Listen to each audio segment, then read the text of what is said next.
Hey everybody, it's me, Liv. So I did a major faux pas a few weeks ago in which I created the project that you see here on the right.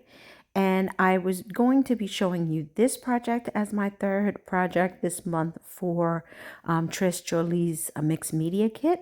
As you can see, I used the butter paste here. Also used that particular gold color and the black color all along the sides.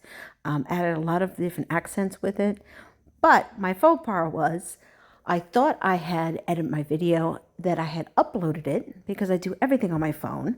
And I went ahead and deleted the core video, even out of my trash, of this particular project.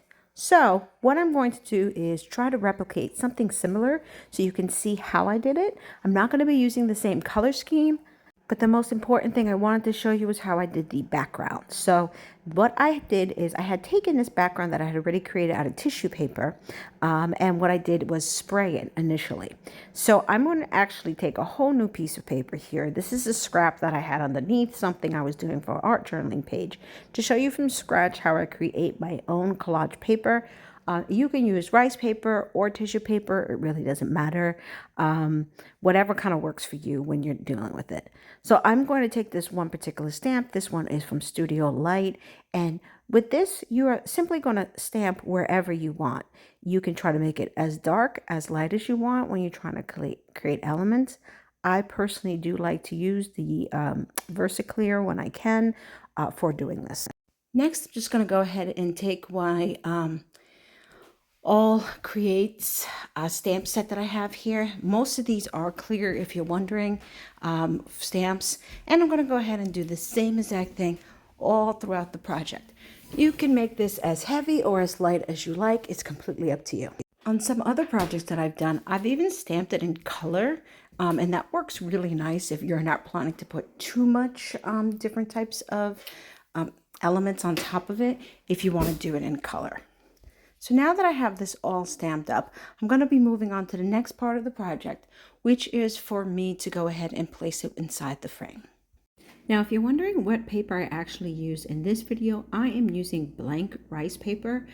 It tears super easy, and I think it's actually much more sturdier than tissue paper, but you can do this with regular old tissue paper. Now, I'm just going to go ahead and put down a layer. I'm using the Tim Holtz Distress Collage glue to bring this down, and really I just want to focus on making sure I get this in the middle. I want a lot of the color to stay, so I'm pressing it down to get the main part of the image that had the color left. I did find I have to put a little bit of glue on the side just to try to see if I can hold down a couple of the sides. I found that it really wasn't getting my corners the way I wanted, so for the parts that didn't get the corners, I ended up just tearing the paper, which is one of the reasons why I do love working with rice paper, because it does work so well to be able to do that kind of effect to it. And for some of them, I just teared it all along the sides just to make sure that I got even coverage. I'm not too concerned about making sure it went all the way through because, again, this is a collage page, so I'm going to go back and fill in the spots that I had to rip off in this process, and it actually allows me to get different elements throughout. Much like you see me doing right here. So I was able to pull a little bit more of that pink sheet and make sure that those color pieces that I have, because the entire piece that I originally started with did not have color all over it. So it allows me to really mix up the colors that are along here. So do remember that when you're collaging, it is really no exactly right or wrong to it. You just need to kind of bring it together in the way that you think really brings your vision. Now I am just going to super speed through this section just so you can get the gist of what I meant about how I layered all throughout the frame. But I just continue to repeat this process all throughout so that I can finally get as much of the surface cover that I was looking for on this frame completed. And this collage medium glue is great if you're doing this type of effect. Mod Podge works well as well if you're looking for something along that line. Now that I have the piece all glued down, I'm going to do a super quick drying of it with the heat gun, just because I don't want it too much residue to come on. Then I'm going to be taking out the butter paste that we had for this month. And one of the things, again, as you saw with some of my other projects, is I love how well it covers surfaces. So I wanted to show you how well it will cover on a wood surface. And it really does provide a great shine and complete coverage here. So I'm going to go ahead and just trim all my sides up here with this particular color. This is Marcinite, I think is how you pronounce it, but you can definitely find it this month in the kit, and it is a gorgeous rich black color. And one of the things I love about these butter pastes is that they are so shimmery, which is very different for some of the other pastes that I've used in the past, and it dries super quick. So once I had that good coverage all around, I felt that it went very well, this dark black color along with the black that's in the ink, so it kind of gives it a nice finished touch. Now I'm going to bring a little bit of that gold color. I was trying to see if the stencil for this month could fit in here, but I found that it was very difficult because it was so large. In the other project, you kind of saw me put the stencils along the edges, but I didn't feel like I wanted to do that on this project. So really, actually, I'm just going to take my palette knife and kind of bring some gold all throughout to use it as more of a highlighting effect. You may have seen people sometimes do this with like a gold, but I wanted to, just kind of go with that right now. So no particular rhyme or reason, just trying to kind of have it scraped all throughout the project.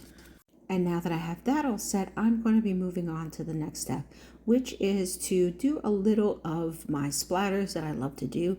I actually used that same black butter paste, watered it down significantly, and then I'm going to go ahead and tap it all throughout. And now I'm going to be picking out the pieces that I'm going to have here in the center. So these are all resin pieces that I created out of different molds. And I'm going to start by, again, taking that same black paste, and I had already gessoed this. I gessoed most of my pieces before, so that I don't have to worry about doing that step when I'm ready to create.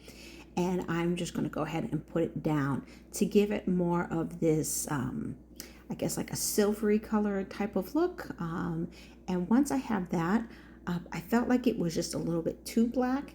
So I am going to take out one of my sprays and just try to bring some of that same blue that we had initially seen in the piece, so that it kind of flows a little bit better. I didn't want it to be overbearing blue, so at first when I sprayed, I saw just how bright it was. So then I decided to spray on the side and then just go in and kind of use it as a good way to highlight the piece and make it more of, I guess, more of like a patina look that I felt like it would go a little bit better with. Now I'm going to just sprinkle on some pink throughout. That kind of brings the other pink color from the piece into it. And then you just dry it off with the heat gun. Don't take too long because we don't necessarily want it to start to melt or anything like that. So I'm just hitting it really quickly. Then I decided I had a little bit of this piece of the scrap left over from doing the rice paper collage, and I'm going to go ahead and put that in the center. I'm using the same exact collage glue that you saw me use in the beginning video when I was putting down the rice paper onto the wood frame. It works just as well here on this particular element. Then finally, I'm going to go ahead and move on to doing the light bulb part. Once I have the light bulb down, now for the final part, this time with a hot pink spray that I had, then I went ahead and brought, similar to the other light bulb that I did in the previous project that I deleted, where I used the paste more as almost like a wax to highlight those ridged areas. I'm then going to go ahead and do splattering both on the light bulb and the frame, just to continue to bring out more of the colors that you see in the core wood frame. Then I'm going to go ahead and glue the frame down I initially tried to glue the light bulb here, and I was planning to glue it down later, but I decided I'm going to put the frame down and then I'll glue the light bulb down. I had to actually let this sit, even though I'm using 3D heavy gloss gel. I still had to let it sit, I would say a few hours, just to make sure that it was properly glued onto the surface, because it was falling off, as you can kind of see initially when I did it. So know that when I come back, this is the finished product. You see, I actually did decide to go on with a little bit of gold, add it along the edges like the other project that I did. And this is it. I hope you guys enjoyed. Thank you.